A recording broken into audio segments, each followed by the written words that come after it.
Estás escuchando Milenio 3, por Ayuka Naonika.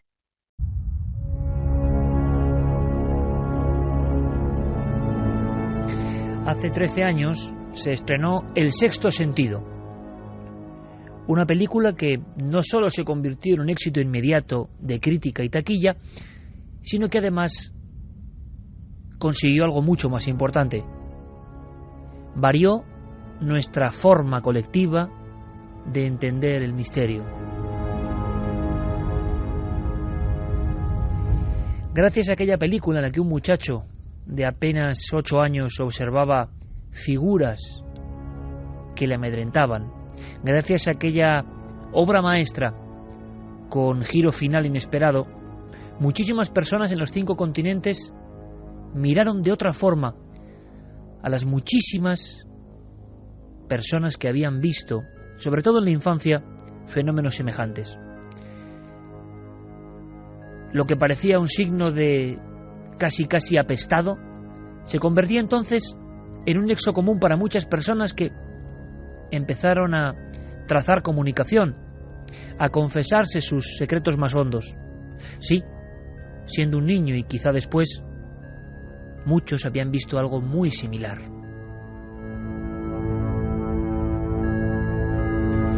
Y en ocasiones esas formas similares, como arquetipos que no parecen amables, se visten con las mismas galas, se tocan con los mismos sombreros, parecen figuras de otro tiempo, de otra época. Alguien me dijo una vez, hace mucho tiempo, que esto de las apariciones, sea lo que sean, da la impresión de que viene motivado por una especie de error, como cuando uno entra en una habitación, abre la puerta, hay una reunión, pide disculpas y se marcha rápidamente. Esa especie de errores entre mundos. Quién sabe, quizá allí pueda estar la explicación.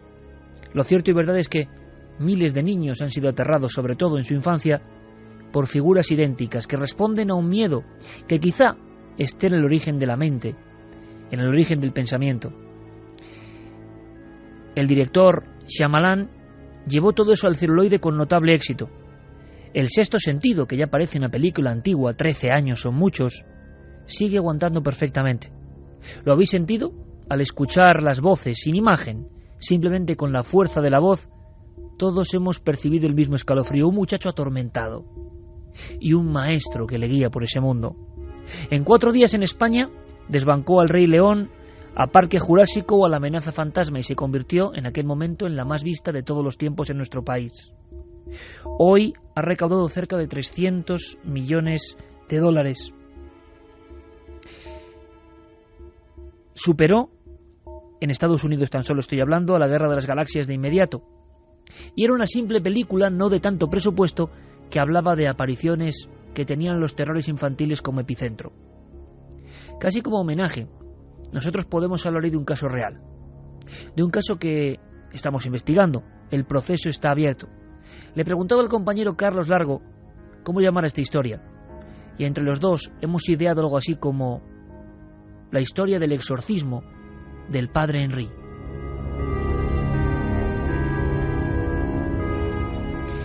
Y luego entenderéis por qué de este título. Siempre los periodistas, los investigadores tenemos ese deje, ese marchamo, una carpeta, un nombre, un rotulador, catalogar una historia que, consultada con especialistas, resulta ser sorprendente a todas luces. La mayoría de especialistas en el ámbito de la psicología o la psiquiatría nos han confesado que nunca han visto nada igual, nunca han escuchado nada parecido. Todo empieza en Canarias, concretamente en la población histórica, llena de leyenda, por cierto, llena de misterio, de la Orotava. Esta noche os invitamos a viajar hacia esa tierra maravillosa, por cierto, tierra que conocemos. En una casa cualquiera, en una casa donde casi nunca pasa nada, ocurren cosas. Y son prácticamente idénticas a las de la película. O por lo menos no desmerecen las escenas tan terribles, tan impactantes, las recordáis, que vivimos en el sexto sentido. Yo espero que ahora tracéis similitudes. El protagonista de esta historia, un muchacho al que llamaremos Jaime, no había nacido cuando se estrenó El sexto sentido.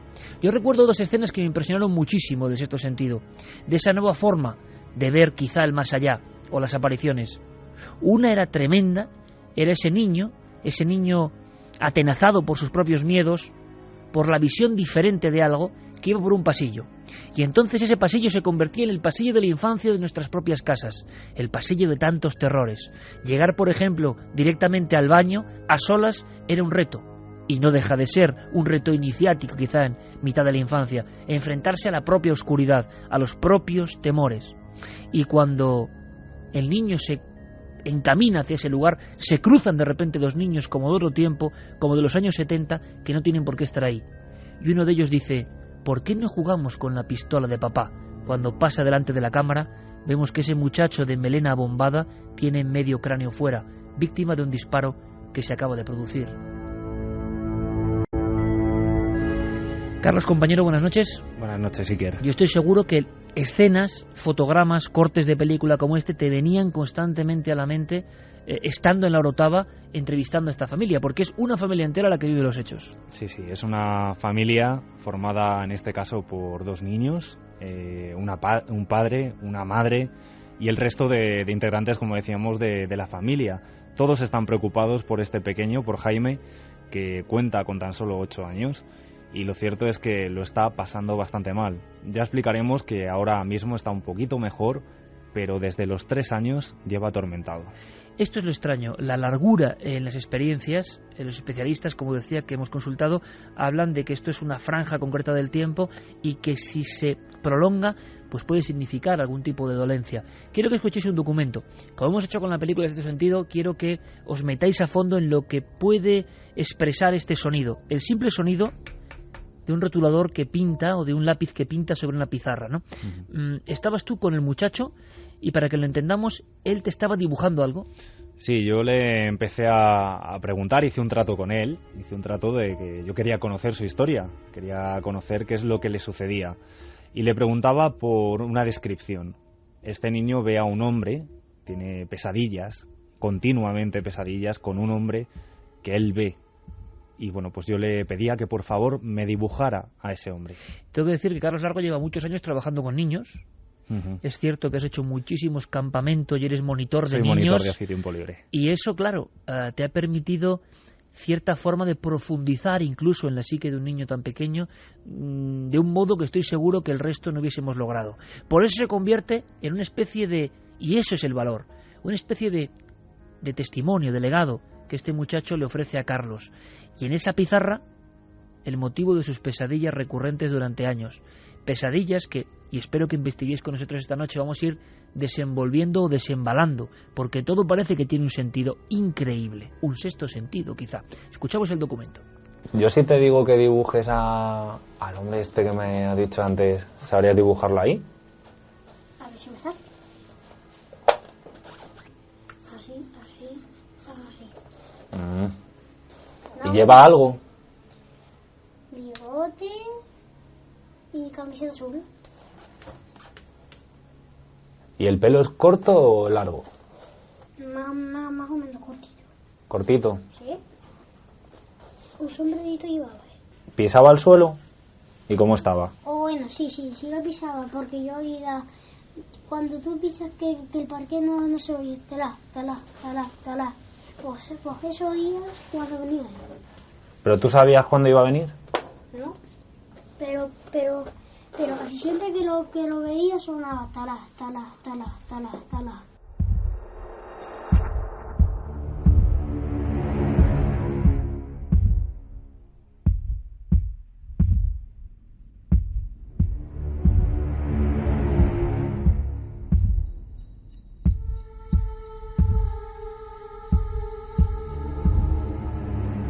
Pisadas que él oye, escucha el resonar de la madera. Parece algo físico, que se le aparece desde cierto instante en su vida. ¿Por qué? Y que se acabará convirtiendo en problema importantísimo y grave para su propia familia. En este caso, el núcleo familiar vuelve sobre sí mismo como una especie de autodefensa contra un virus desconocido y empiezan a investigar, claro. Que un niño tenga pesadillas es hasta normal, hasta lógico. Algunos especialistas dicen que hasta sano. Son procesos cerebrales, dicen. Pero claro, que éstas empiecen a cobrar forma y den algunas informaciones, eso ya complica la situación. ¿Qué dibuja este muchacho en la pizarra? Pues dibuja una persona física. Es lo que tú decías. Una persona con una altura más o menos como yo, 1,80, quizá un poquito más bajo que yo, mido 1,86. Le describe con una camisa, con unos vaqueros, con unos zapatos de boda. O sea, llega hasta ese detalle de decir, me comentaba el niño, tú cuando te vas a una ceremonia te pones unos zapatos bonitos. Un hombre como un poco engalanado. Sí, un hombre engalanado. Pero luego hay ciertos elementos que él destaca, que son la capa. Ese hombre lleva una capa negra. De vestir. Un rasgo físico, el bigote. Un bigote bastante poblado. Y luego otro elemento que también mencionaba, un sombrero. Un sombrero pequeñito, tal y como menciona él, pero que luego también hablando con sus padres, en ocasiones se convierte en algunas descripciones como un sombrero más ancho. Sombrero antiguo. ¿Cómo ve a este hombre? ¿Cuándo? ¿En qué momentos? El niño empieza a ver a este hombre desde que es muy pequeño. Desde los 3 años empieza ya a mencionar a su madre, en este caso, cuando está jugando, cuando él está solo. Lo típico que hemos conocido muchas veces, historias de amigos imaginarios, pues que este hombre le daba siempre mucho miedo, mucho pánico, mucho pavor. Luego va creciendo y empieza a tener ya hasta pesadillas. Es una noche detrás de otra. Siempre la misma figura. Siempre la misma figura. Y además se empieza a despertar en plena madrugada, con mucho sudor, con mucho frío, porque además abre los ojos, normalmente, él me lo decía así, abro los ojos y se me aparece al lado en la cama, justo él, en el lado derecho, aparece este hombre a lo largo de tumbado toda la cama, tumbado. Se le queda mirando fijamente y únicamente le pide una cosa, que si quieres te la puedo decir ahora mismo. Le pide que le dé a su hermano, que le entregue a su hermano y que si no, se le llevará al cielo.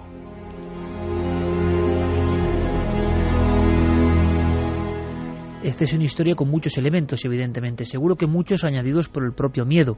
Seguro que muchos pavimentados por la propia sugestión de una persona tan pequeña. Pero que, digámoslo así, tiene un shock inicial. Todo empieza cuando se trasladan quizá de casa. Siempre he vivido en esa casa. ¿Cómo es la casa, Carlos? La casa es una casa moderna.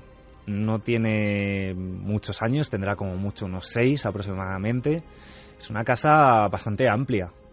Tiene su salón grande, tiene varias habitaciones, en este caso la de los padres, la de este niño, la de su hermano, que es más pequeñito. Tiene una habitación que tienen como sala de juegos, la cocina, que está pegada al salón tipo sala cocina americana, por decirlo de alguna manera, y tiene 2 cuartos de baño. Estamos hablando de una casa dentro del casco urbano, una casa apartada. Está dentro de lo que es la población de La Orotava, pero está un poquito más apartado. Pero es una zona completamente nueva, o sea, no hay ninguna explicación que podamos decir de que esta aparición tiene una vinculación, algún hecho que haya ocurrido ahí.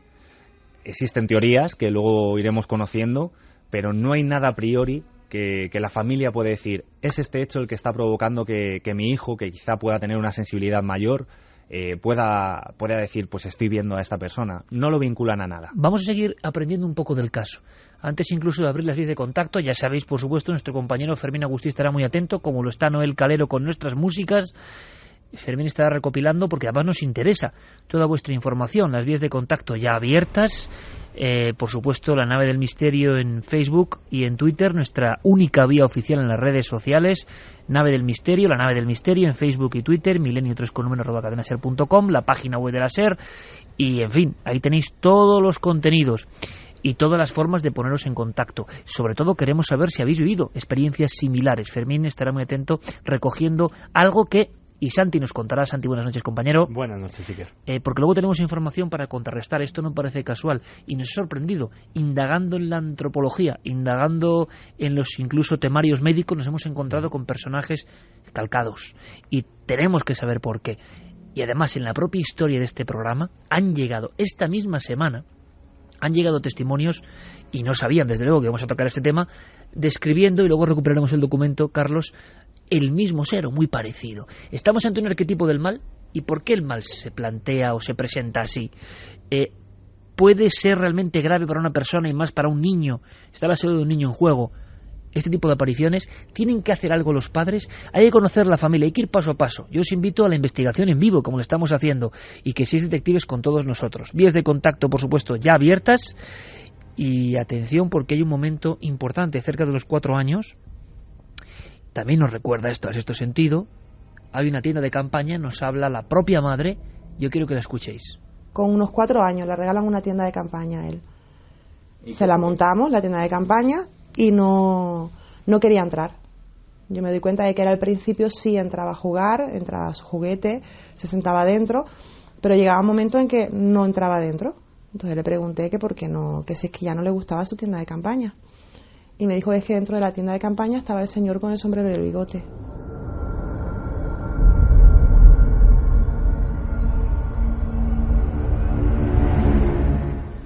Tienda de campaña.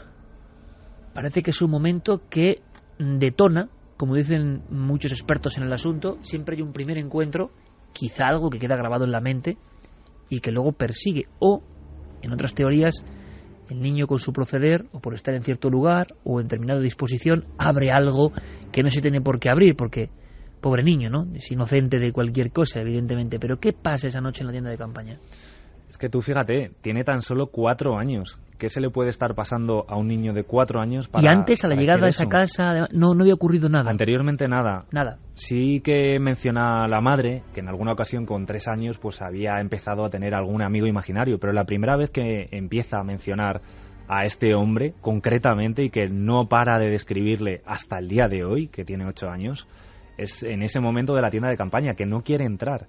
Antes sí que jugaba él solo con sus muñecos, pero luego no quería volver a entrar porque le entraba un pánico tremendo. La tienda no estaba en el exterior, sino dentro del cuarto. Dentro del cuarto. Que es una escena idéntica, por cierto, a una del Sexto Sentido. Entra el muchacho protagonista en la tienda de campaña y dentro hay una niña que vomita en ese momento. En este caso, como decíamos, ve a este hombre de bigote, capa, sombrero, y que continuamente le indica eso, que quiera a su hermano luego con los años posteriores. Es el mensaje que le transmite. Él entiende ese mensaje, es decir, no solo ve una figura que se tumba en la cama, sino que dice esa palabra o que él de alguna forma absorbe ese mensaje y lo transmite con total seguridad a sus padres. ¿Se lo llega a contar a los padres? En un primer momento no, porque el niño tiene miedo. El niño piensa que sus padres no le van a creer, que se lo ha inventado y que le van a dar, digámoslo así, en su mundo como loco, como un niño loco.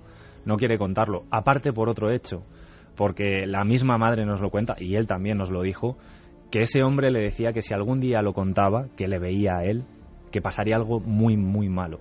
Entonces, o sea, imagínate... que ese hombre del sombrero que ve perfectamente, físicamente, como quien ve la imagen de un espejo, da esos dos mensajes clarísimos a un niño tan pequeño. O le da la vida de su hermano, en este caso, y que no lo cuente, que va a pasar algo malo, y que si no, se le llevaría a él al cielo. Estamos haciendo una experiencia un tanto diferente, que es simplemente, sin poner más adjetivos, investigar un caso. Además, esta familia nos ha abierto sus puertas amablemente. Esta familia ha tenido que pedir ayuda y ya os digo, como en otra célebre película, El exorcista, se cumple un itinerario realmente dramático. Luego lo contaremos, pero se ha pasado por psicólogos, mundo de la psiquiatría, neurología, también, vamos a decirlo, incluso curanderos, santeros que cuentan cosas muy extrañas, y se ha acabado ante el ministerio sagrado de la Iglesia.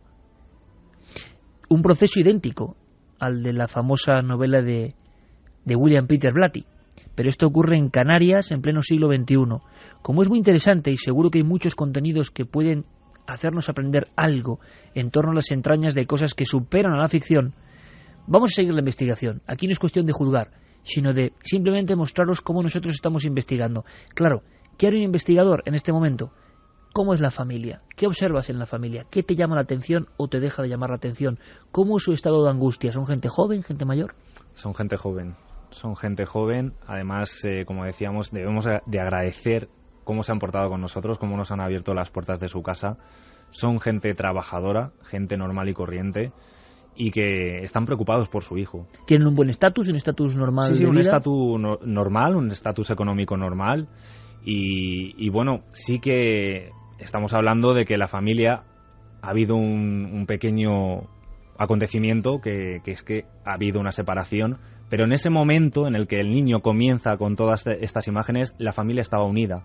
no había esa separación de los padres. Ha sido posterior, es más, es reciente. Ahora la pregunta que podemos lanzar es si eso puede ser un detonante o lo que empieza, digamos, generando el caldo de cultivo, mal caldo de cultivo de una separación, puede influir o no. Pero la historia se complica mucho más. ¿A ti te hablan con mucha angustia todos los miembros de la familia? Sí, no solo el padre, no solo la madre, sino también su tío, su tía. Son muchas las personas, incluso no gente solo que está vinculada a Canarias, sino que también existen miembros familiares en otras zonas de España repartidos, con los que también hemos podido hablar y conocer su opinión, y también están preocupados por el niño. Y una cosa importante, Carlos, que son como elementos que hay personas, incluso fuera del ámbito familiar, que han visto algo parecido en esa casa. Sí que ha habido amigos de la familia, amigas de la familia, incluso, como decías tú, santeros, videntes que se han consultado y que también lo han vinculado siempre. Se ha mencionado la palabra caminante, que hay un caminante en la casa, pero también siempre, como decíamos, a un elemento negativo, algo maligno que hay una en la entidad casa. posiblemente negativa. Siempre según los que saben de estos temas. Nosotros como periodistas lo contamos aquí como nos ha llegado. Pero aquí viene un documento que es interesante. Cómo reacciona la familia cuando personas ajenas describen algo idéntico a lo que dice el niño. Pues me entero a través de otra persona. Yo pensaba que el niño lo que tenía eran pánicos nocturnos, que tenía pesadillas, que simplemente era eso. Y un adulto me describe que en la casa había un señor con sombrero y bigote. Entonces recuerdo que cuando él tenía los 3 añitos me hablaba de ese señor con sombrero y bigote. Me lo describe el adulto exactamente igual.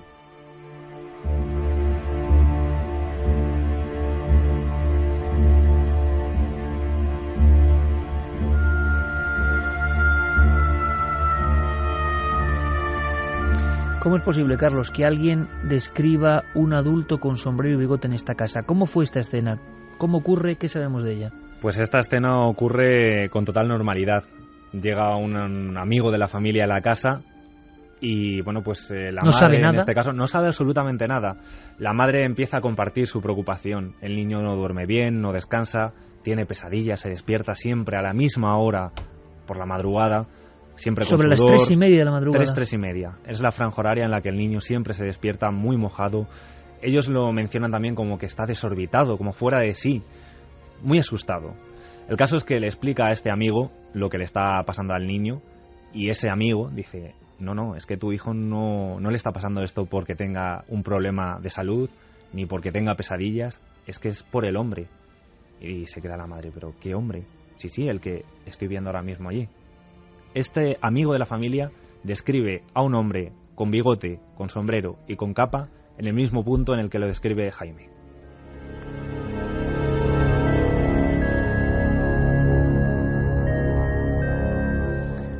Escuchemos ahora al padre, antes de saber algo de esa figura arquetípica.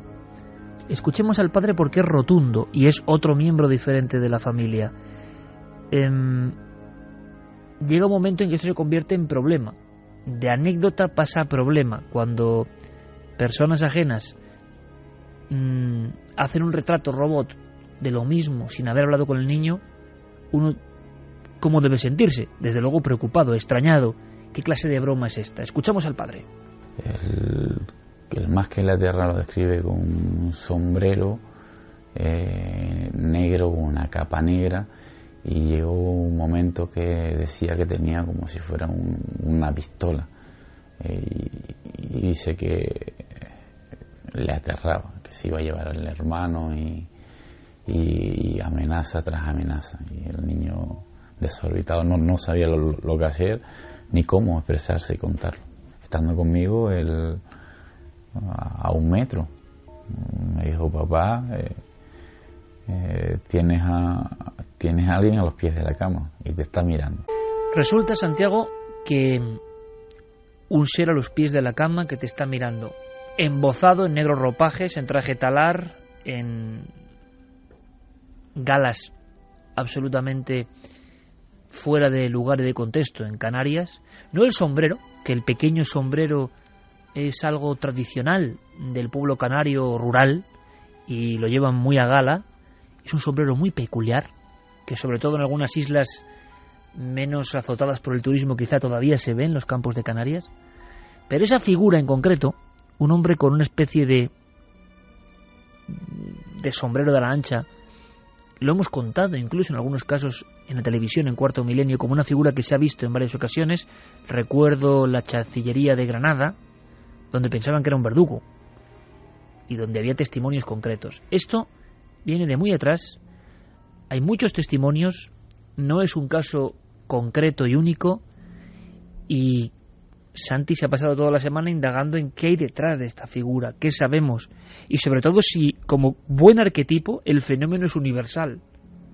Sorpresas como en un manantial, ¿no? Continuas. Pues mira, la primera sorpresa es que posiblemente, y tú lo conocerás porque eres un apasionado de la figura de Francisco de Goya, él fue uno de los primeros en reflejar gráficamente ese testimonio en uno de sus grabados, Que viene el coco, en el que una madre protege a sus 2 aterrados hijos ante la aparición de una figura encapuchada, ensotanado, efectivamente envuelto en una capa, al que no se le ve el rostro, pero que tiene una apariencia siniestra. Pues sí, el fenómeno es absolutamente universal, se da en todas las latitudes del mundo, en todos los folclores. Fíjate que en el ámbito de lo paranormal en Estados Unidos se habla directamente del hombre del sombrero, o sea, sin más. Como todo en Estados Unidos, hay una pasión por la estadística, por el catálogo, y tienen todo perfectamente hilado y perfectamente descrito. Y hablan del hombre del sombrero. El hombre del sombrero es una entidad que se aparece año a año a miles de niños. Hay una búsqueda de esos términos en inglés con la palabra children al lado, con la palabra niños, reportarán nuestros amigos multitud de casos diferentes, algunos aterradores, como uno en concreto, el de una mujer, Cintia, de raza negra, que toda su vida, desde que tenía 5 años, ha sido perseguida por un hombre blanco. Ella dice que, especifica, no es blanco de raza, es completamente blanco. Un rostro pálido, un rostro absolutamente de cal, envuelto en unos ropajes negros. Todo empezó cuando a los 5 años dormía con su abuela y notó que algo le toqueteaba los pies. Se lo dijo, despertó a su abuela que dormía a su lado, y la abuela no le hizo mucho caso hasta que la abuela sintió esa misma sensación de unos dedos largos acabados en unas uñas afiladas que efectivamente le tocaban. Cuando la niña, que estaba tapada hasta los ojos, levantó la sábana, solo pudo ver un brazo esquelético que estaba sobre la cama, pegó un grito y lo vio desvanecerse en el aire. El problema fue que eso, al día siguiente, pudo efectivamente identificar a un hombre que estaba en el dintel de su puerta, con un sombrero de ala ancha, una piel pálida, una figura absolutamente aterradora, que le ha ido persiguiendo durante toda su infancia, durante todo su paso por la escuela secundaria, pero ahora Cintia es madre de 3 hijos. Ya no le hacía ni caso al hombre del sombrero, ya se había convertido en una figura marginal dentro de su vida, seguía viéndolo de vez en cuando, pero nunca le había hecho mal y ya no era una niña para asustarse, simplemente lo había asumido como un elemento más. Pero ahora mismo Cintia está muy preocupada, porque sus hijos empiezan a ver también al hombre del sombrero.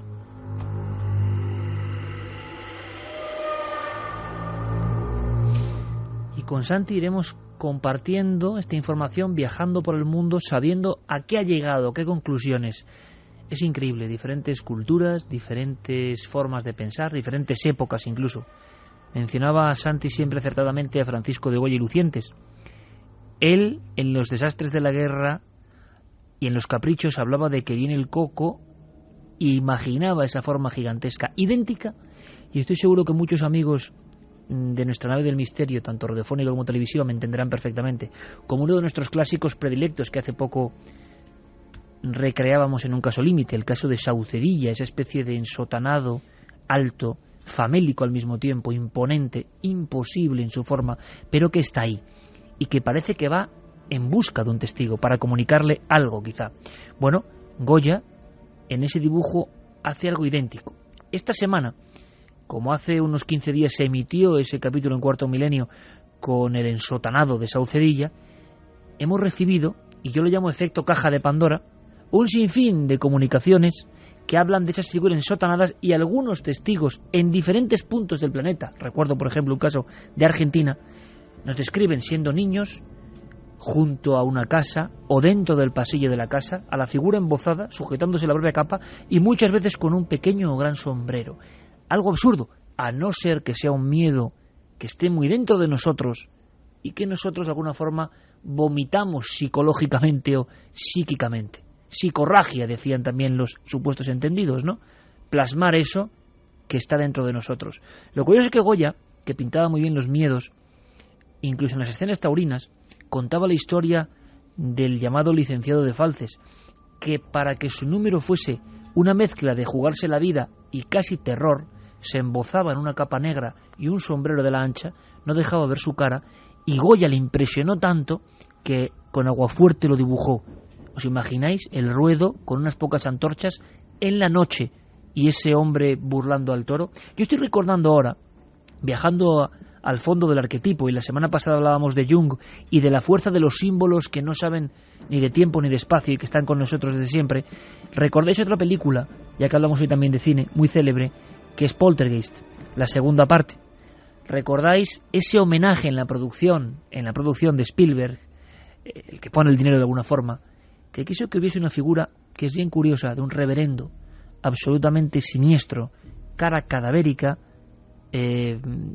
Luego ese actor murió poco después, que iba con esa especie de traje talar y un sombrero, y que se acercaba poco a poco a la niña diciendo: Dios está en su sagrado templo, y se iba acercando, ¿no? Eso lo convirtió en una escena de terror absoluta, es decir, el arquetipo funcionando. ¿Qué hace esa familia en Canarias? ¿Cómo intervienen? ¿Qué empiezan a hacer? ¿Cuál es la primera etapa? Creo que la psicología. ¿Lo llevan a una psicóloga? Sí, una psicóloga además de la propia familia. La psicóloga le empieza a preguntar al niño, empieza pues a preguntar de distintas formas para ver comprobar si podía ser un elemento imaginativo, algo propio que se estuviera inventando el pequeño. Sin embargo, no. Todos sus principios se descolocan cuando comprueba que el niño, además vinculado a su propia familia, como decimos, siempre le describe esa persona con los mismos elementos. ¿Es un hombre joven? El niño no conoce la edad tampoco, no es capaz de describir si es joven, si es viejo, porque la cara no tiene unos elementos muy definidos. Lo que sí que tiene claro es el bigote. El bigote es el que siempre repite, pero en la edad yo le preguntaba, pero no mencionaba si era viejo, si era joven. ¿Qué dice la psicóloga en su análisis? En su análisis que no puede hacer nada por su familiar en este caso, y que, pues hay que hacer un análisis neurológico. Acuden también al neurólogo, el neurólogo le hace un estudio, le chequea al niño completamente y nuevamente se concluye que el niño está bien, que no tiene ninguna alteración, porque además también nos mencionaba a su madre que padecía bastantes dolores de cabeza, que quizá ahí estaba la razón. Para nada, el niño estaba sano. No hay ninguna afectación orgánica en el cerebro. Nada en cuanto a salud, estaba descartado completamente. La familia se queda muy agobiada al seguir estos síntomas, el niño sigue viendo a ese hombre y pues deciden llevarle... Una cosa antes, sí. Carlos, sigue viendo a ese hombre. ¿Los casos son a diario? ¿Ocurren a diario? ¿Ocurren siempre en el mismo lugar de la casa, a determinada hora? Llega un punto en el que el niño, digamos que empieza a soñar, empieza a tener esas pesadillas prácticamente semana sí, semana no. Como decíamos, le ve al lado de la cama, pero lo preocupante es cuando se extrapola, digamos, esa imagen ya a su vida diaria. Está jugando, le observa y está en la puerta o está en el pasillo, ya no solo en la habitación. ¿Siempre dentro de la casa? Sí, siempre es dentro de la casa, pero también llegó un punto en el que incluso en otros domicilios como el de su tío, también llega a verlo, o en el domicilio de sus abuelos. Lo cierto es que la mayor parte de las veces cuando se produce este avistamiento es en el interior de la casa y principalmente en su cuarto, en su dormitorio. Con lo cual está dándonos un elemento de que quizá hay parte de pesadilla y de obsesión lógica por parte de ese niño, que no puede despegarse de algo que le atemoriza, desde muy y pequeño. nos parece lógico que lo lleve un poco a rastras, como comentaba Santiago en este caso, personas que bien por obsesión o bien por realidad, yo no lo sé, parece que están ligadas, unidas a estas entidades que desde luego tienen algo como muy de negativo. Vale, el neurólogo no arroja ningún resultado físico, claro, y es lo que ocurre, como ocurrió en la película del exorcista. El neurólogo que mira simplemente y profundamente las cuestiones biológico-orgánicas no encuentra error, no hay error en el circuito neuronal. Por lo tanto, ¿qué puedo decir? Nada. ¿Cuál es el siguiente paso? Que me parece que es un paso muy arriesgado, aunque lógico, contemplando una familia que lo está pasando muy mal con un niño de 4 o 5 años. Es lógico, sobre todo por la falta de respuestas. Se había intentado la vía sanitaria, no se consigue nada, con lo cual, bueno, pues la familia conocía a una mujer de allí, cercana a esta localidad, que rezaba por la gente. Simplemente rezaba. Entonces, bueno, pues acuden pidiendo una ayuda. Una santera de alguna forma, pero a la antigua usanza. Sí, a la antigua usanza, pero sin llegar al tema de curanderismo. Simplemente rezaba por la gente para pedir, para que sanara a esa gente. Con lo cual acuden allí y, bueno, pues no se puede hacer nada tampoco. Se llega a otra vía, que es a un sacerdote de una localidad también cercana de allí de la Orotava. ¿Da alguna información esta mujer que reza? Esta mujer lo único que dice que el niño tiene algo maligno y que se utilice esa vía del sacerdote, que es la segunda vía que utilizan, digamos, de una localidad cercana. La mujer lo único que dice que es que al niño le acompaña algo maligno. ¿Y se llega a decir la palabra caminante, tú decías antes? Sí, eso es posteriormente también, se consulta a una vidente, como has mencionado. Se le lleva una foto únicamente del niño. Claro, que ahora mismo, y no es nada recomendable, desde Milenio 3 lo dejamos claro, no recomendamos en absoluto estas prácticas, pero ¿qué ocurre? Que la familia no sabe qué hacer y va poco a poco, ¿no? Es lógico, sí, buscando una respuesta. Es que además es la imposibilidad de hacer nada. La madre nuevamente es la que acude a esta vidente, que decíamos que luego fue como también otra de las vías. Le lleva una foto, no lleva al niño para nada. Solo una foto del niño. Solo una foto del niño. Le explica a esa vidente el problema que tiene su hijo con el sueño, que tiene pesadillas. Y es la propia vidente, simplemente sin dar ningún dato más, el que le dice lo del tema del caminante. Que en su casa, que el problema está en que en la casa hay un caminante. ¿Y a qué se refería con un caminante? Yo es una descripción que nunca he escuchado. No sé tú, Santiago. No me suena. Una especie de alma errante, algo maligno que estaba vinculado a la casa y que no podía descansar. Es lo único que llega. La tercera etapa será directamente la iglesia. Antes de eso, ¿cómo se despertaba este muchacho? Porque esto es importante. Hemos hablado evidentemente con especialistas del cerebro también. Este niño, cuando las visiones parece que no se distinguen entre el sueño y la realidad, se despertaba totalmente bloqueado, totalmente obnubilado, en shock, sin saber dónde estaba ni siquiera, perdiendo la noción del tiempo y el espacio. Sí, incluso los padres, cuando pues le notaban alterado, gritando prácticamente, llamando a sus padres, acuden, le hablan y comentan que es que era prácticamente como si hablaran con una pared. O sea, el niño no era capaz de responder.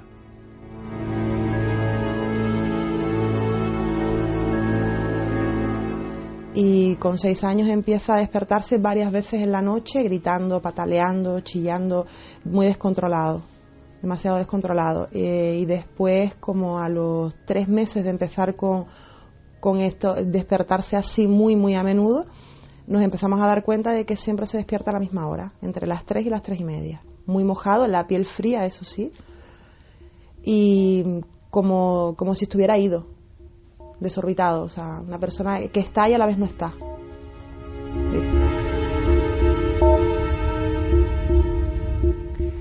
Estamos haciendo autopsia de un fenómeno, de un caso, y esperamos llegar a una solución y sobre todo que los síntomas mejoren, como parece que así ha sido finalmente. Pero la historia de esta familia, de este niño, y lo que han ido haciendo y lo que ha ido descubriéndose, nos parecía un caso como para compartir con todos vosotros. No son habituales, o sí, porque me cuenta Fermín Agustí que las vías de contacto echan humo. Ya sabéis, toda la información en ikerjimenez.com, pero en cadenaser.com, ese lienzo en blanco para poner vuestras preguntas, milenio3 con número @cadenaser.com, y las vías de contacto. Guillermo León tiene todo perfectamente estructurado en Twitter y en Facebook, La Nave del Misterio. Antes de que Fermín haga primer repaso, y nos interesaba mucho esta noche tener vuestras no solo opiniones, sino vivencias, porque una vez más nos da la impresión de que metemos el dedo en la llaga, y que surgen cosas, como le decía Carlos Largo, esta misma semana habían llegado a raíz de la emisión del caso Saucedilla sucesos muy similares a este que estamos contando de Jaime y su familia. Sucesos, Santi, que encontramos, es increíble, en trabajos de antropólogos, de folcloristas, en estudios sociológicos, en estudios de misteriólogos de alguna forma, en cualquier rincón del planeta. Pues sí, la verdad es que cuando decíamos que la figura se encuentra en todos sitios, es literalmente en cada rincón del planeta. Fíjate que antes hablábamos del cine, las referencias cinematográficas al ser son incluso muy anteriores a esa de Spielberg en Poltergeist. Todos recordarán la famosa película La noche del cazador, en que Robert Mitchum también encarnaba, en este caso era un ser de carne y hueso, era el padrastro de unos niños, un padrastro asesino, pero precisamente como era, un ser alto, enjuto, ataviado de negro y con un sombrero llamativo de ala ancha. Pues bien, esa descripción concuerda perfectamente, por ejemplo, con la que hay en muchos países sudamericanos de una figura que se llama el cucuy, que el nombre deriva del coco español, pero que aparte de esta descripción tétrica, se caracteriza por tener unos ojos rojos como candiles encendidos que aterroriza a sus pequeñas víctimas.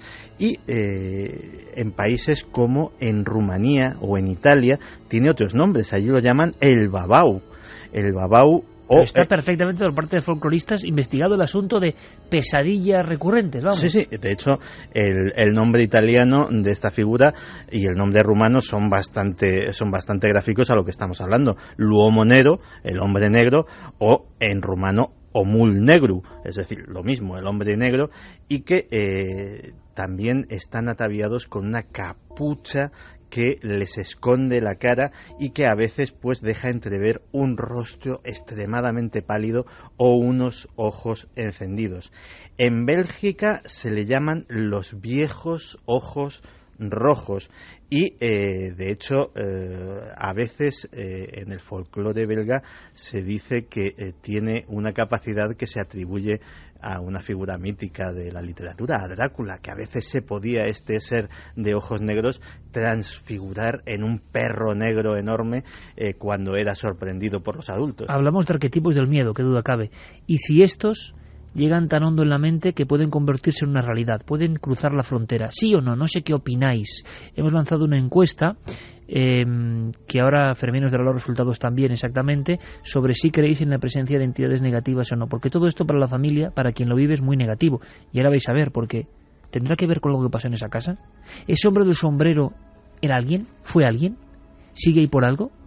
¿Quiere algo? Eso lo vamos a ir desgranando a lo largo de la noche. Nos parece una historia realmente apasionante, pero también entendemos que si hay entidades en el más allá, si hay un más allá y hay entidades que están aquí, que sean negativas, cuesta creer un poco, ¿no? ¿O no? ¿Qué opináis? Me gustaría saber vuestra respuesta y cómo están los porcentajes ahora mismo.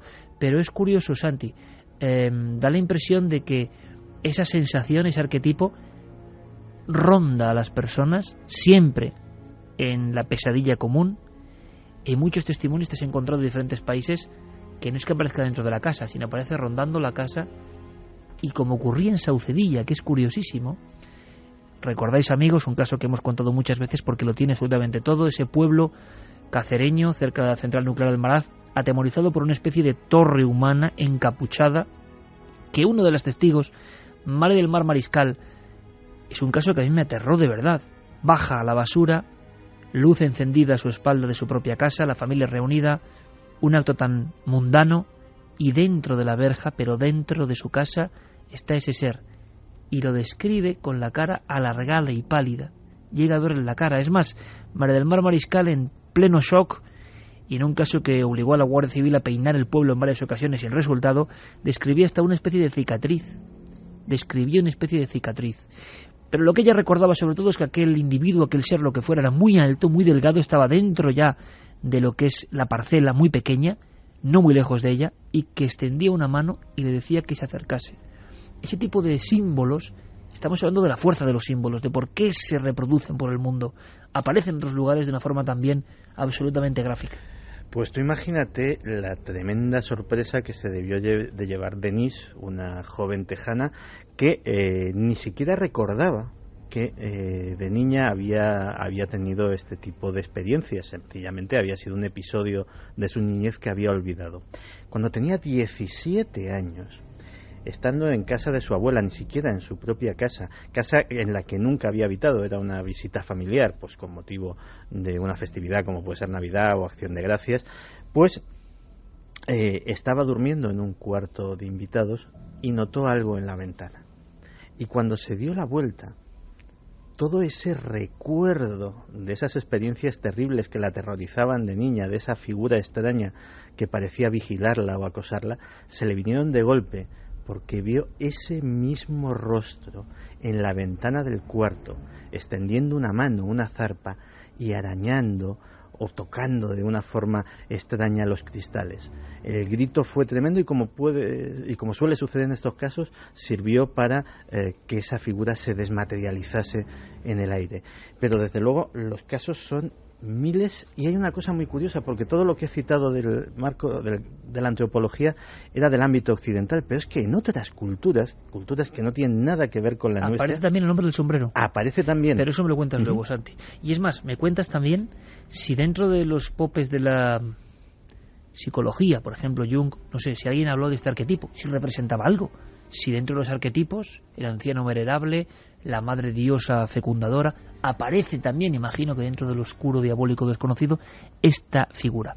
Vamos a seguir sabiendo de la familia de Jaime, del caso de la Orotava, de qué pasa cuando de la neurología y la psicología llegan hasta la Iglesia. Hay un proceso y los casos de visiones del hombre del sombrero continúan incrementándose. Pero ahora conectamos con nuestra central de datos. Fermín Agustí, compañero, buenas noches. Buenas noches, Iker. Me decías por línea interna que estaban llegando un sinfín de mensajes. Le echamos una ojeada primero a la encuesta digital que tenemos ya en ikerjiménez.com. La encuesta de la semana: ¿crees que existen las entidades negativas?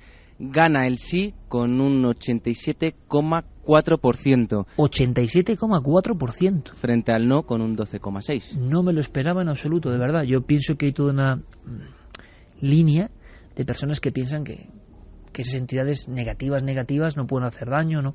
Bueno, 87%, ni más ni menos, más. Vamos con mensajes, Fermín. Antes de contarte las historias de los oyentes, Cinéfilo Málaga recuerda a Insidious, una peli reciente sobre un caso parecido. Sí. Niños y entidades negativas que quieren cosas, por ejemplo. Sí, señor. Javi, mi amigo, me contaba que el de pequeño, cuando se quedaba a dormir en casa de su tía, una casa de vecinos muy antigua, del casco antiguo de Córdoba, vio varias veces a un hombre con una capa negra. En Córdoba, qué curioso, porque también tenemos testimonios, en Córdoba en concreto, de un hombre con la como en Granada, como he comentado antes, incluso para que veáis hasta qué punto llega esto que estamos simplemente con vosotros sobrevolando, tocando, nosotros no sabemos qué es, ojo, no sabemos qué es. Ahí está un libro muy célebre de Rafael Casares sobre la historia de estos fenómenos en Granada, y la portada es el hombre embozado en capa negra y con sombrero. Carlos de Las Palmas, buenas noches, milenarios. Algo parecido a lo que contaba Santi me ocurría a mí de pequeño casi todas las noches. Notaba algo en los pies de la cama que me despertaba. Nunca me atreví a abrir los ojos. Esto es muy curioso lo que dice Fermín. Otro testimonio: empiezan las visiones. Claro, ¿será parte de la pesadilla? O las pesadillas y los sueños, que a fin de cuentas nadie nos dice qué son exactamente. Oficialmente como papelera, ¿no? Papelera de Windows o de Mac, ¿no? Y que le damos vueltas por la noche, pero nadie sabe exactamente por qué, ni cómo, ni si es así. Pero en este caso también el niño... Bueno, luego lo vamos a escuchar al niño. El niño cuenta, Carlos, y luego lo vamos a escuchar porque es tremendo cómo esto le toca. Esto le advierte, le palpa, le toca en la cama y es cuando lo ve, ¿no? Es siempre como... Llega a notarle. Es como un estado de que eso llega a pedir que te despiertes. Le provoca que se despierte. Efectivamente, como si ese elemento le transportara a una realidad paralela que él tiene. Vamos con más mensajes. Ana Ibáñez: mi hijo de pequeño tenía pesadillas con un hombre vestido con traje negro y sombrero. Pasó durante mucho tiempo. Lo pasaba tan mal que yo tenía que dormir con él. Fue horrible. Yo, fijaos, es curioso que en ámbitos muy cercanos y muy queridos me he enterado, y no de ahora, sino siendo... tiempo de la infancia, de alguien que también llegó a ver esta figura. O sea, debe haber algo en nuestra psique colectiva que conecta con la figura, quizás porque es muy imponente, y nosotros reflejamos así el miedo, ¿o no? Una cosa que quería añadir a raíz de este mensaje. Esta oyente nos mencionaba que su hijo dormía con ella, pero es que en este caso el niño se ha negado a dormir en la casa. El niño lleva sin dormir en la casa prácticamente un año. No quiere porque vive esa experiencia tan terrible. ¿Y duerme en casas de parientes? Vive en casa de los abuelos. La madre actualmente sí que duerme sola en esa casa. ¿La madre ha visto algo? La madre ha sentido frío, se ha sentido acompañada en numerosas ocasiones, objetos que se caen, pero nunca ha visto a ese hombre. Pero el niño no quiere dormir y se ha tenido que trasladar, junto a su hermano pequeño en este caso, a la casa de los abuelos. ¿Te llamó algo la atención de la habitación en sí? ¿Algún objeto que puede dar miedo? Porque cuántas pesadillas han nacido con un objeto que da miedo y que la mente transfigura. Fíjate, no, en esa habitación no. Recuerdo elementos que podrían provocar más terror en la sala de juegos. Sin embargo, en esa sala la madre comenta que es donde mejor se encuentran, que allí prácticamente están en su mundo, se olvidan prácticamente de todo, tanto el hermano pequeño como el mayor. Un elemento más que es que el hermano pequeño también ha empezado a comentar aspectos de amigos imaginarios, quizá influido por el hermano mayor, pero también ya ha empezado a hablar de un hombre también. Vamos con un mensaje relacionado con lo que estaba contando Carlos.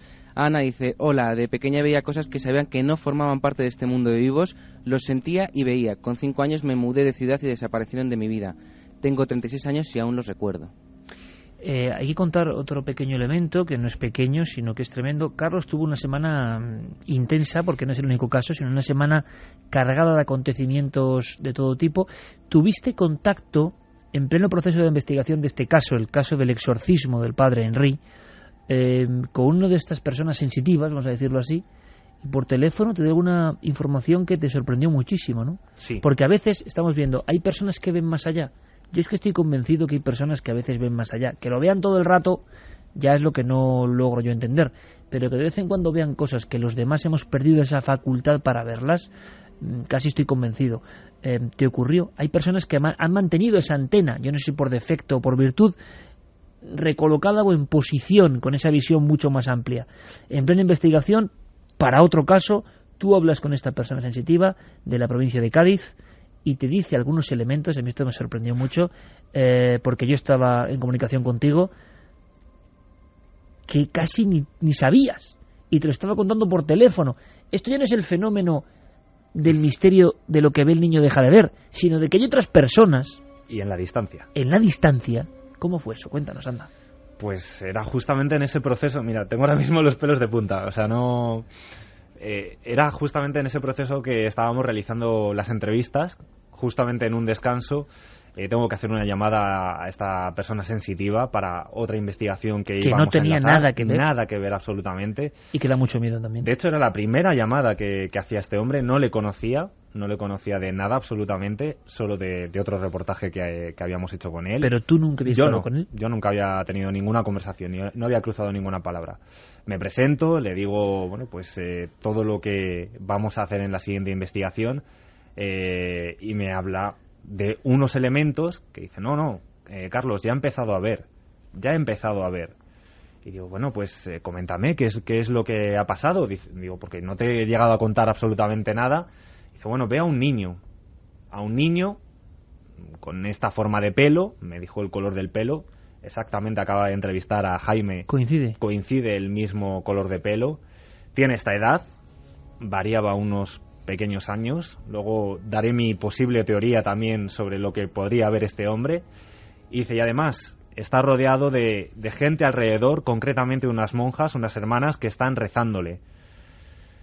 Acababa de hablar tanto con la madre del niño como con Jaime. Ahora los oyentes conocerán más datos de todo el proceso que siguieron, pero efectivamente este niño estuvo rodeado durante un momento por unas hermanas que le rezaron.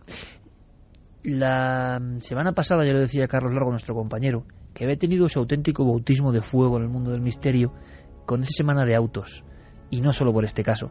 Pero si imagináis al reportero, en Canarias en concreto, envuelto en esta extraña pesadilla común de una familia de gente normal, de gente honesta, de gente que tiene un problema.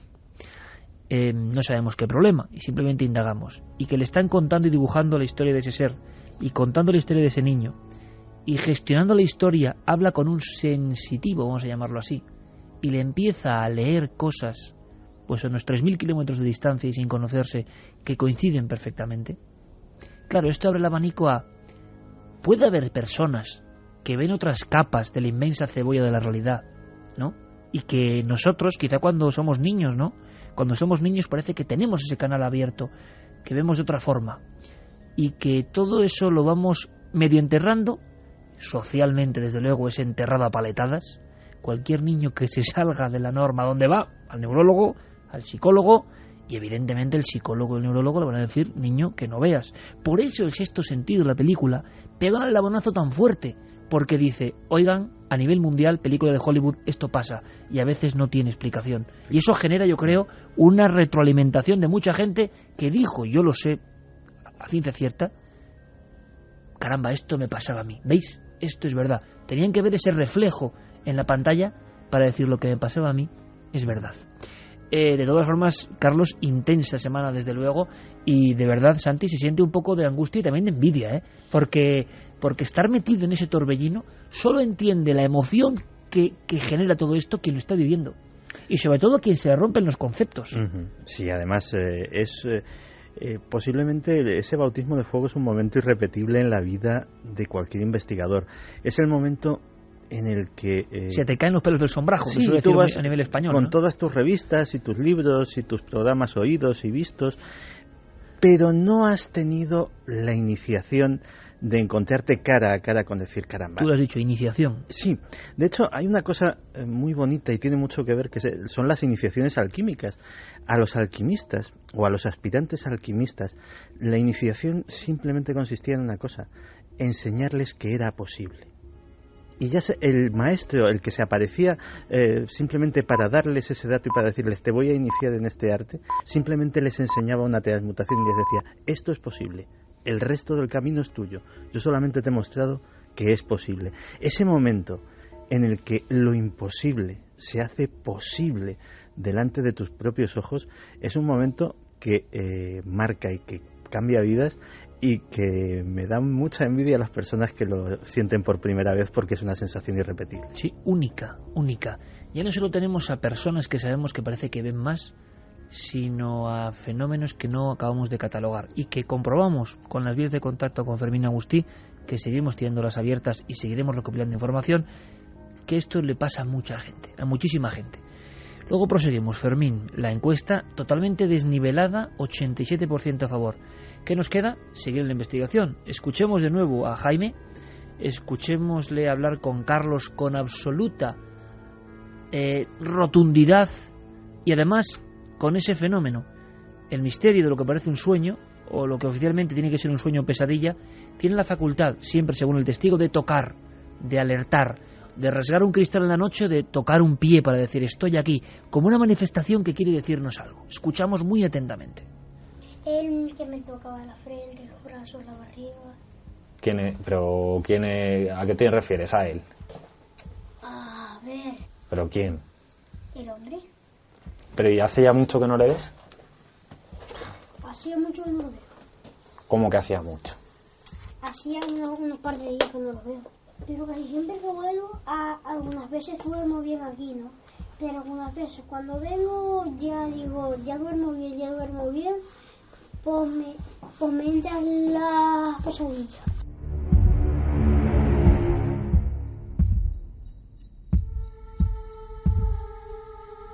Escuchábamos, Carlos, de fondo el rasgar de la pizarra donde él pintaba, seguía pintando al hombre. ¿Dibujó algo más, algún detalle más, algún dato más? Sí, hay más elementos. Yo observé, como dices, bueno, pues me dedico en mi tiempo libre a tratar con niños y sí que le notaba bastante nervioso. Hablamos de muchas cosas, de fútbol, de otros elementos para que también pues el niño se sintiera cómodo.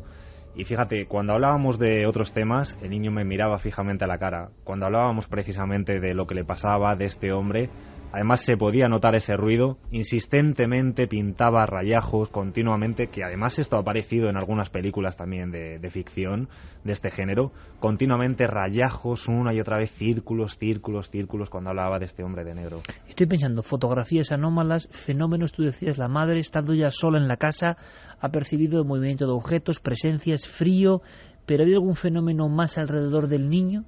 Alrededor del niño, fíjate, también preguntándole si veía a más gente, si veía a más personas, el niño también nos decía que veía a otro hombre, un hombre con capucha, pero que no le hacía ningún daño y que no le provocaba miedo. Es otra visión que también tiene el niño, pero no es la principal. La que le daba miedo, la principal, es esta de un hombre con sombrero, bigote, el retrato robot constantemente, que llegaba a tumbarse en la cama y sobre todo a dar un mensaje que tenemos que recordar, un mensaje que es muy gráfico y que nos sorprende, porque es un mensaje muy negativo. Lo único que le dice es que si no le da a su hermano, a él se lo va a llevar al cielo, pero no, tampoco hablaba mucho, porque cuando le preguntabas por qué estaba pasando, qué le decía, él lo que te decía era, yo no te lo puedo decir, él no me deja que te lo diga, porque si te lo digo va a pasar algo malo.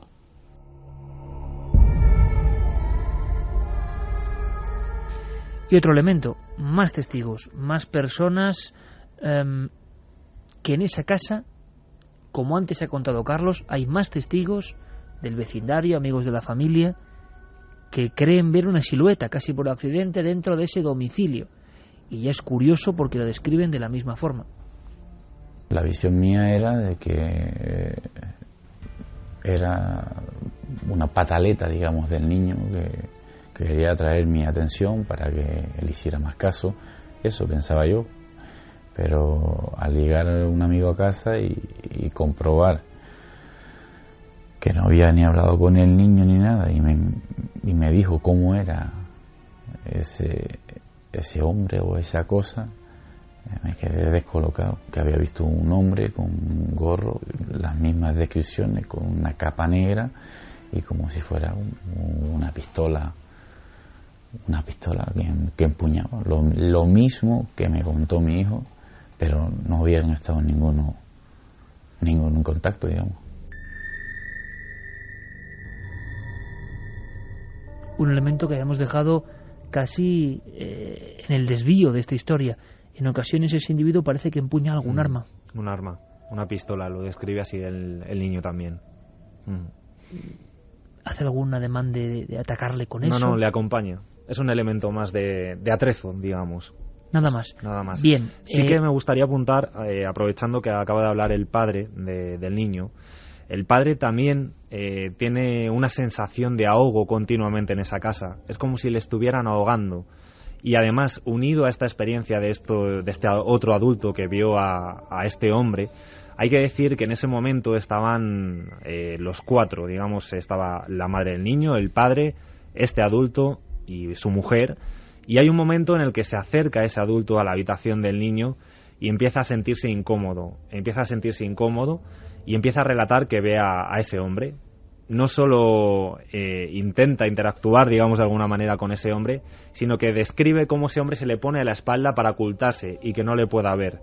Llega un momento en el que todo el mundo se pone nervioso, nos comentaba el padre del niño, y este adulto es el que ordena inmediatamente abandonar la casa. Todo el mundo sale nervioso y gritando de la casa. O sea que hay una noche de pánico, sí, porque una persona ajena describe al hombre de sombrero y de bigote que se pone en la espalda, que parece un poco una locura, ¿no? Tú vas a una casa que no es la tuya y cuentas esto, tiene que estar o muy seguro o muy desequilibrado de la casa, y salen corriendo de la casa y la abandonan. Bien, una parte importante. En la investigación que hemos hecho, Carlos, tú vas con un experto, una experta en geobiología. Sí. Simplemente dos expertos en geobiología. A ver cosas en esa habitación. Cuéntanos. Bueno, pues se hace un estudio, como tú decías, desde el punto de vista de la radiestesia. Hay una persona que se llama Rosario, en este caso, y Santiago, acompañan durante todo el momento al equipo de Milenio 3 y de Cuarto Milenio. Van haciendo distintos análisis de la casa, de cada una de las estancias. Van colocando unos elementos, además es muy gráfico, como cinta aislante de colores para describir los campos magnéticos. Por otro lado, las chimeneas también que tienen energía, o sea, lugares como corrientes puntos clave, de ¿no? agua Ajá. que podrían influir en la salud propia del niño. Y hay un momento concreto que nos llama mucho la atención, que es cuando esta persona, Rosario, sin saber absolutamente nada de la historia del niño ni siquiera de dónde dormía, coloca un cerco alrededor del lado derecho de la cama, una cama que es una especie de litera, está en una parte alta. Y bueno, pues yo le pregunto que por qué ha marcado ese punto de color verde. Sin conocer además, la historia. Sin conocer la historia. Menciona que ahí hay una corriente de agua por debajo del edificio, del bloque de edificios, y que además hay una chimenea cosmotelúrica. Explicamos para los oyentes no brevemente. tengo ni idea de lo que es, pero imagino que será algo así como... Es un punto, para explicarlo de forma sencilla, de corriente energética y de magnetismo. ¿Qué puede producir esto en el niño? Aparte de problemas de salud, también una alteración en el sueño, y luego, en último lugar, lo que más me llamó la atención, una apertura. Y le pregunto, ¿una apertura a qué? Dice, una sensibilidad mayor a algo que él pueda ver. Ahí ya me quedé sorprendidísimo. Claro, el tema de la geobiología, hablaremos de eso, y lo hemos comentado en alguna ocasión, tiene sus pros y sus contras, ¿no? Toca elementos que son como muy sutiles y otros muy científicos, y estas descripciones, en el fondo, parece que son lo mismo, esas líneas que se entrecruzan y que generan sí, algún se midió tipo incluso de elementos. la influencia de sistemas wifi, de telefonía. Medimos varias cosas, no solo naturales, digamos, de las corrientes de agua, de las líneas Harman. Se midieron varias cosas, todo dio negativo, salvo el campo magnético. También y era había... en el lateral de la cama donde el niño decía que se tumbaba este hombre. Sí, es más, palabras textuales de Rosario, de esta persona, dijo que esa habitación no era habitable, había que cerrarla. Ni siquiera era habitable para que los niños pudieran jugar. De hecho, le aconsejó a la madre, en este caso, que trasladara la habitación de los niños al lado opuesto. ¡Qué casualidad! La sala de juegos, que es donde normalmente se encuentran más cómodos.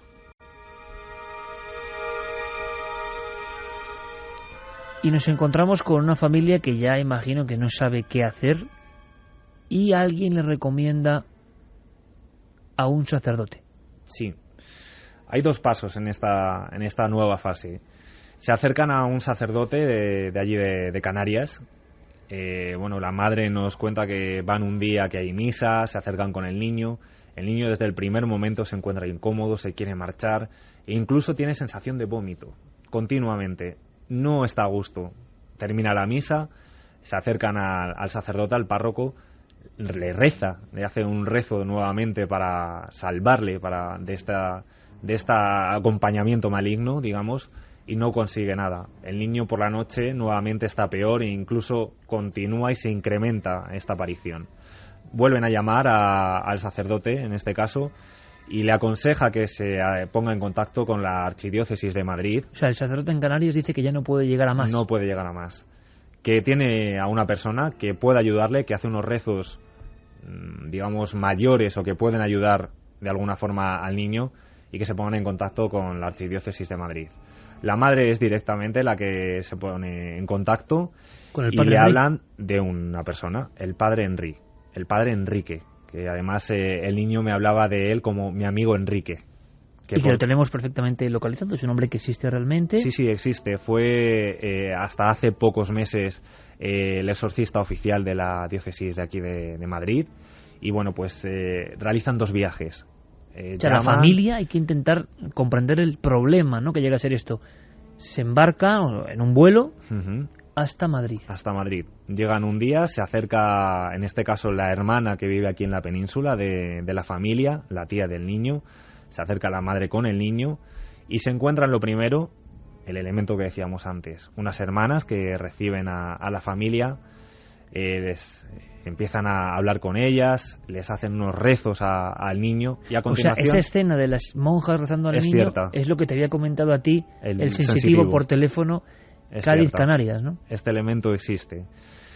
A continuación llega a ese encuentro con el padre Enrique y bueno, pues le empieza a hacer una sesión, digamos, un tratamiento con el niño. Que no llega a ser exorcismo en un principio. No llega a ser, la primera sesión no llega a ser exorcismo, o así es como lo comenta la madre, sino simplemente le ponen cruces al niño, le echan aceite de ungir, pero sí que hay elementos que llaman la atención, que es que ese aceite le quema al niño, hay una sensación de quemazón. Vamos a escuchar directamente a la madre, que hay que entender, a una madre que lleva a su niño de Canarias a Madrid para un exorcismo, porque todos los pasos que ha dado en las islas, a nivel científico y no científico, no han quitado esa pesadilla. Además con la crudeza que lo cuenta, Estábamos mi hermana, el sacerdote, el niño y yo.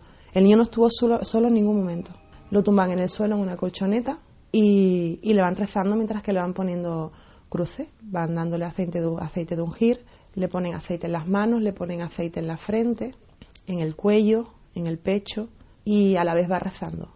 La primera vez que fuimos a Madrid también le pasó que le quemaba el aceite.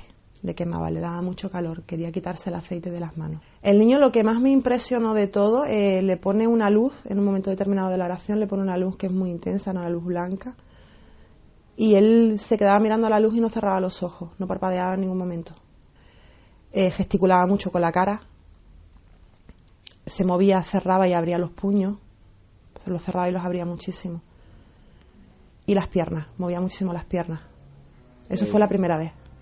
Y ya la segunda vez ya sí nombra la palabra exorcismo. Y la segunda vez sí es un poquito más desagradable. Es más desagradable porque se mueve más, se retuerce más. Incluso la persona que estaba conmigo la señaló, le hizo 3 cruces.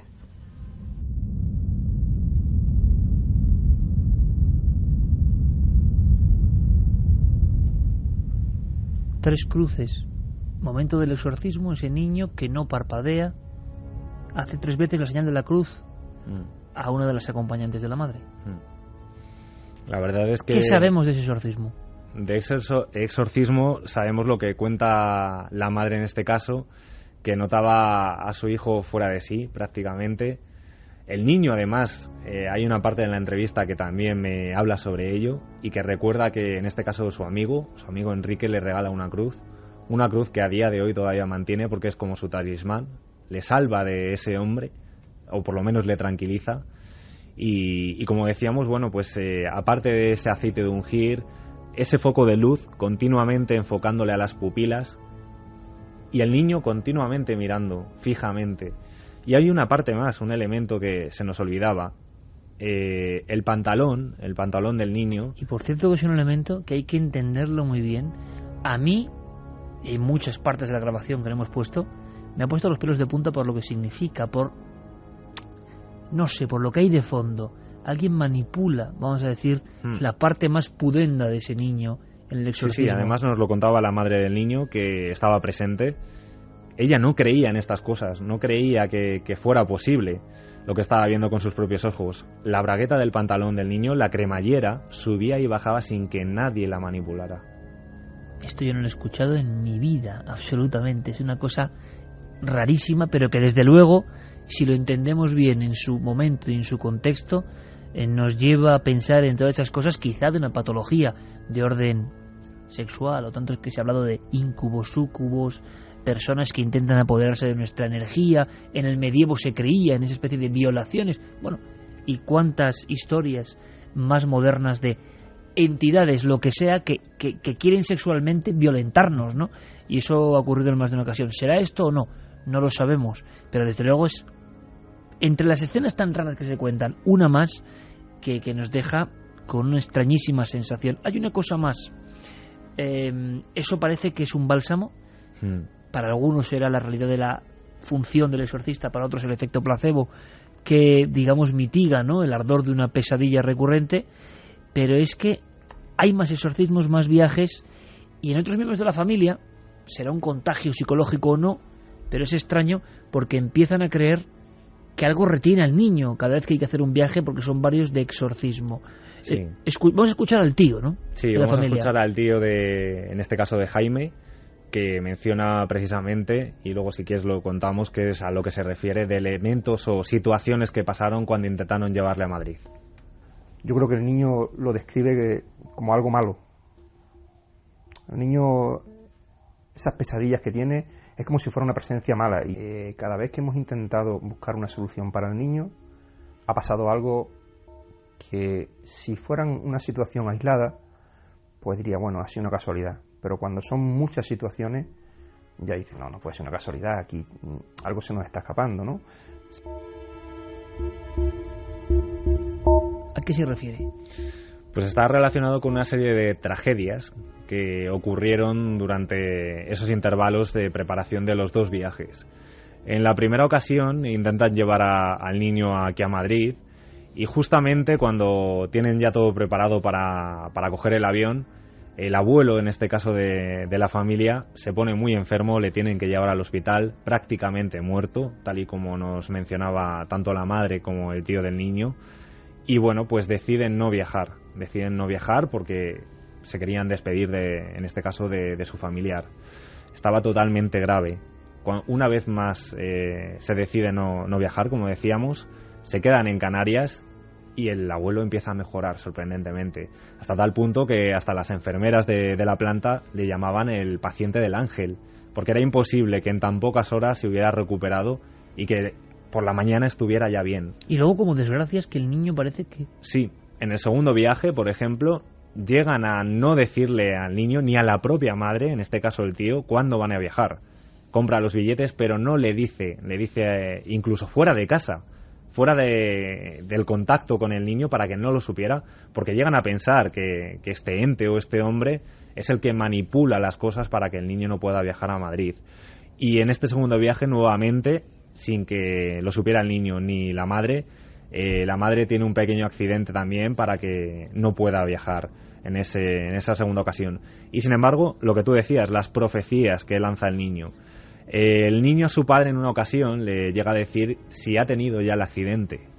El padre se queda todo sorprendido, que cómo puede saber que va a tener un accidente, pero le dice, pero vamos a ver, ¿esto te lo ha contado este hombre? ¿Dónde lo has visto? Cuéntame. El niño le dice que sí, que es que ha visto que va a tener un accidente. Efectivamente, a los pocos días, el padre, volviendo de su trabajo, tiene un accidente de coche y nuevamente está a punto de fallecer.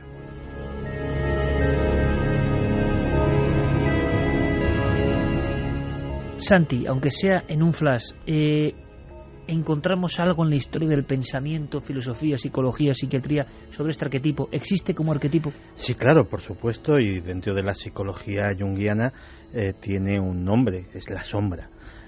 Es evidentemente el propio Jung, en su libro Recuerdos, Sueños y Pensamientos, habla de su propia experiencia de niño con la sombra. Dice, en algún lugar profundo dentro del reservorio siempre supe que era 2 personas. Una era el hijo de mis padres, quien iba a la escuela y era menos inteligente, atento, trabajador, decente y limpio que otros niños. Pero el otro era crecido, viejo. Ese ser crecido y viejo es lo que en una de las que yo considero las mejores novelas de todos los tiempos, Stevenson llamó Edward Hyde, Mr. Hyde. Nosotros somos Henry Jekyll, somos personas que nos hemos socializado, que hemos aceptado las normas de la familia, de la moral, del respeto a nuestros semejantes, pero en nuestro interior vive un ser primitivo, inadaptado, que no soporta la frustración, que quiere la satisfacción inmediata de sus impulsos animales, porque es el reptil que sigue viviendo en lo más profundo de nuestro cerebro y que siempre lo hemos representado como el hombre negro, como la sombra, como el conde Drácula, el vampiro, que es el ejemplo típico de la plasmación literaria de ese arquetipo. Como en las tumbas egipcias, lo he contado muchas veces, pero es que es de las imágenes más arquetípicas también.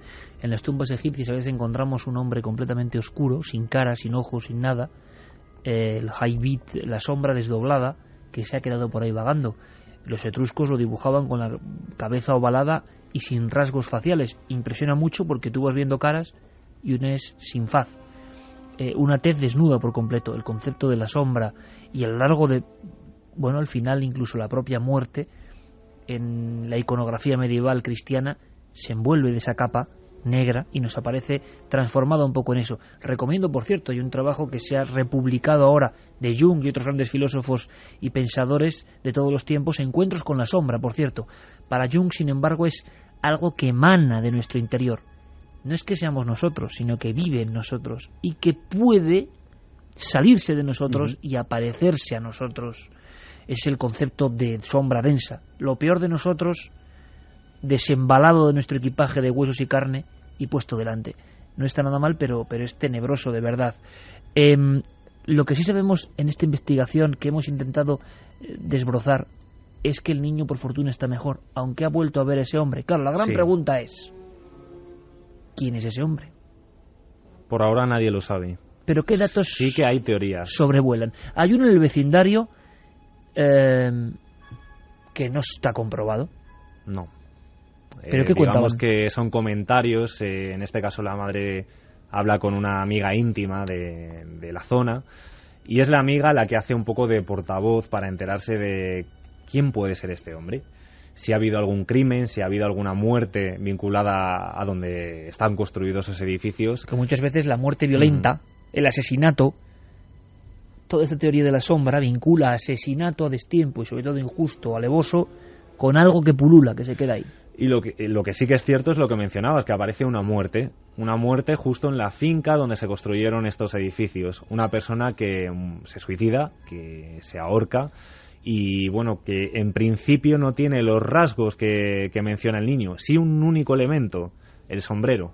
Sí que utilizaba un sombrero típico sombrero canario. Efectivamente. Que a mí me sorprende cuando el niño al principio del programa hablaba de ese sombrero pequeñito, ese sombrero que se puede ver en Canarias. Y luego hay otra opción 2, que esta ya es alucinante. Si todo lo que hemos contado es alucinante y nos interesa compartir con vosotros lo que... Yo entiendo que cuando alguien me pregunta, hombre, me gustaría mucho... No todos los casos son así, pero meterse dentro de una de estas películas, que en el fondo es como una película pero real, pues es apasionante, porque uno tiene que hacer un poco de detective, de hilar, de trenzar datos, y surge otra historia que es para escucharla muy atentamente, Carlos. Es más, vamos a escucharla tal y como me la comentó en este caso la madre, que me dice tal cual lo que leo. Una de las videntes de las primeras que fui me dice concretamente que es una vendetta familiar, que es algo que está en la familia desde hace años, que es una persona que la mataron de forma brutal, que la habían matado y que era todo relacionado con un dinero y con unos papeles, y que era algo muy fuerte porque llevaba muchos años y al llevar tanto tiempo estaba muy asentado en la familia. ¿Y qué sabemos de eso? ¿Qué datos podemos dar de ese tipo? Bueno, pues en este caso la madre, como decimos, su familia procede de una provincia de la península. No vamos a mencionar tampoco para no dar más datos, pero el caso es que en la familia existe un crimen vinculado a sus antepasados. Una persona que era un médico que llevaba sombrero, que llevaba capa, hablamos de principios del siglo XX aproximadamente, y que, bueno, pues sí que hubo una especie de venganza o un motivo por el cual este médico podría estar vengándose, en este caso, de la familia. Por cierto, una población o una zona donde también existen estos pequeños sombreros. Vamos a escuchar, como no, siempre presente, el doctor Cabrera, psiquiatra.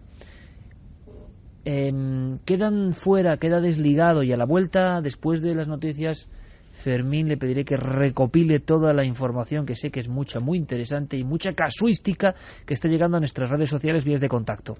Milenio3 con número @cadenaser.com, página web de la cadenaser.com y, por supuesto, Twitter y Facebook, la nave del misterio.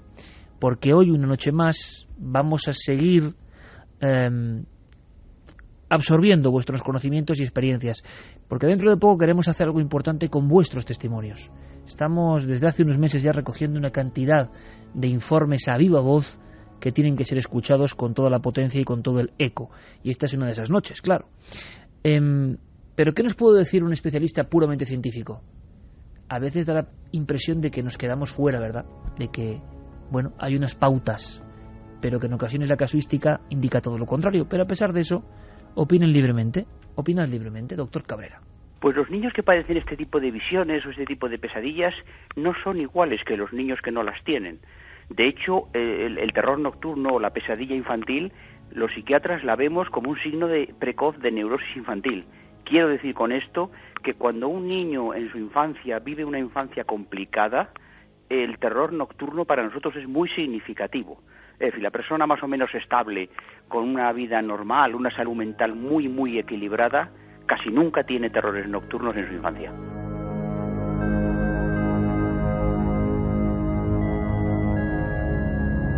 Y otro especialista, el doctor y director del área de neurociencia cognitiva, el gran amigo y gran especialista en el cerebro a nivel científico, Manuel Martín Loeches. ¿Qué nos puede decir él entrando directamente casi en el hipotálamo, dentro del cerebro. En principio, claro, yo lo veo desde este punto de vista, siempre tiene un significado orgánico o de alguna alteración psicológica que haya en la vida habitual del niño. Normalmente estos fenómenos de los trastornos del sueño del niño tienen muchas veces que ver con problemas que tengan en la familia o en el colegio, generalmente más los de la familia, es decir, si hay una tensión familiar. Esto ocurre con mucha frecuencia en matrimonios que se separan, que el niño pues de alguna forma libera esas preocupaciones en forma de pesadillas o de trastornos del sueño como los terrores nocturnos. Y normalmente pues llevan eso, o es un trastorno orgánico o es un trastorno que tiene que ver con las relaciones familiares o sociales del niño. Yo creo que quedaría algo más. Primero, saber que el niño está bien, mejor. Sí, mejor. Está mejor. Bueno, y que nuestra visita no ha sido motivo de más angustia. Lo que sí dice Manuel Martín Loeche, repito, director área de neurociencia cognitiva de la Universidad Complutense de Madrid, una de las personas que más sabe del interior del cerebro humano, es que este caso, por lo que él ha podido analizar, es absolutamente inusual y excepcional. No, hombre, todos los casos son llamativos, desde luego, pero tanto como este, no. Este es un caso absolutamente anómalo y excepcional, espectacular, digámoslo así. Y desde luego el niño... yo estoy convencido de que está sufriendo consecuencias graves para su desarrollo psicológico, social y hasta orgánico. Y desde luego, como digo, mantener tanto tiempo este trastorno pues puede acabar creando secuelas relativamente graves, pero espero que no irreversibles, que no sean irreversibles en el cerebro del niño.